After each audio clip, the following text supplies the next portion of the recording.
What is up, guys? Welcome back to another Mike Neither music video. Dracula and I are here today. Today I want to talk about 3 stages of philosophical development of a musician. Now, a lot of channels on YouTube will give you exercises and they'll give you, scales and things like that. I really feel like there's not enough that talk about the mental side. So before I get into the 3 stages, I just think about this. If everyone had the same amount of skill, like let's say everyone has the skill of Guthrie Govan on the guitar, how would we differentiate ourselves? Through our mind, through our philosophies, and through our imagination. And those are kind of connected. But I always feel like everyone wants all the technical stuff. They want to be able to play real fast and then do crazy runs and that kind of stuff, but not enough people focus on the mental side. I've known extremely technically skilled musicians who play the most boring, bland, improvised solos. And on the other side of the spectrum, I've known really underwhelming technical players who play really creative and interesting solos. So I think it's a factor that not enough people pay attention to, and that's kind of one of the reasons why I started this channel in the first place, was just I don't feel like it's being approached enough. So anyway, the 3 stages of, I guess, musical philosophical development. There's probably a catchier way to say that, but I haven't come up with it yet. So stage 1 is kind of the beginner stage. A lot of it is just wrapping your head around the concepts of the chords and progressions and scales and that kind of stuff. And I feel like it kind of tops off at the point where you can imitate a song and it's recognizable. Like someone playing, you can tell that that's Smells Like Teen Spirit by Nirvana. It's not perfect, but it's recognizable. That's a whole spectrum, starting from the very beginning to about that point. So from there, stage 2, that was 3.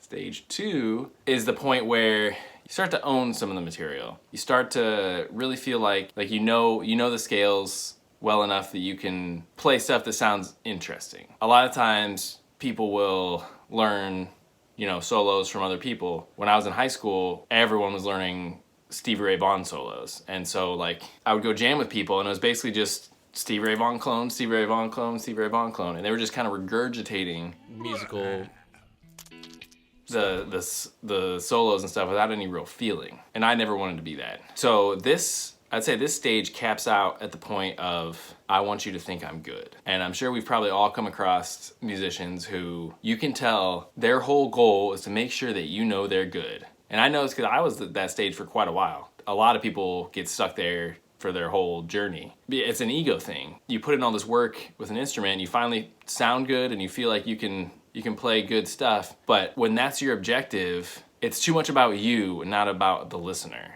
And not about the presentation of the whole, which I think is where the 3rd stage starts. The 3rd stage is where you become aware of the music as a whole, and you're less concerned with how people perceive you, and you're more concerned with making the listener feel something. That's where I try to operate at this point. And there are times where I go out there, especially if there's like a pretty girl that I see out there or something, I want her to think that I'm good, and I'm human, whatever. But in general, I try to really keep it as my focus of, I want people to feel stuff.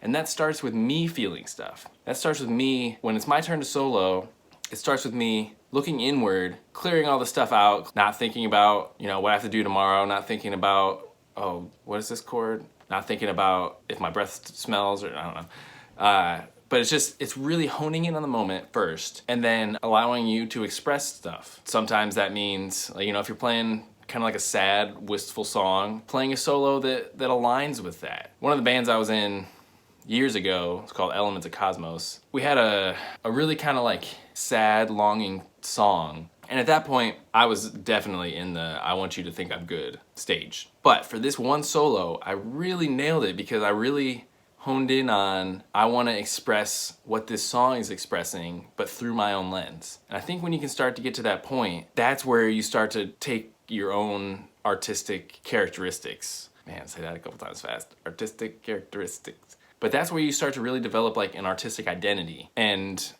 what's ironic about that is the identity comes from not making it about you so much, but making it about the story, about the song, about the setting, the atmosphere. And along with that also comes, I think I brought this up a little bit a minute ago, but it has to do with being aware of the whole.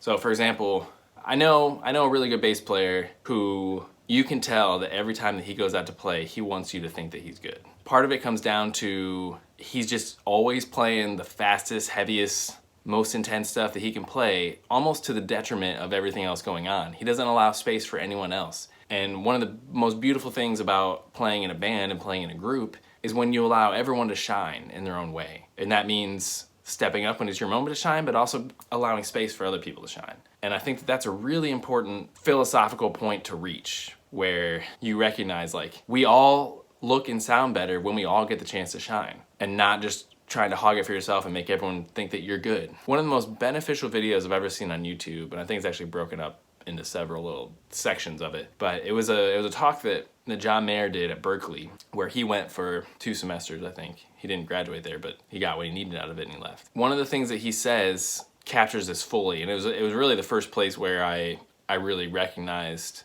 this was a thing. Songs and performances don't always have to be expressions of I'm good. I want to show you that I'm good. There are certain singers or certain players you can tell that their overall objective is to make sure you know they're good. Because what I always say is, if you want me to think you're great, just write it down on a piece of paper and hand it to me. Please think I'm great. I can do that. I can think you're great. But I want to feel something. So anyway, I hope this helps a little bit to just illuminate the path of growth. Maybe there's a stage 4. I haven't reached it yet. I strive to be in stage 3, and I occasionally dip down to stage 2. But just by being aware of the progression, it's natural to want people to think that you're good when you have put in a lot of work to try to be good. Like, that makes sense. But if you let that stand in the way of what makes music great, and the camaraderie and the message and the space and the feeling for not just for you and the other musicians, but for the listeners, that's where real growth comes. And that's where I think the more that we can get people to that level, the better music will be in general. So anyway, I hope you got some sort of value out of this from my philosophical ramblings. But yeah, I appreciate everyone. Thank you for watching, and I will catch you in the next one.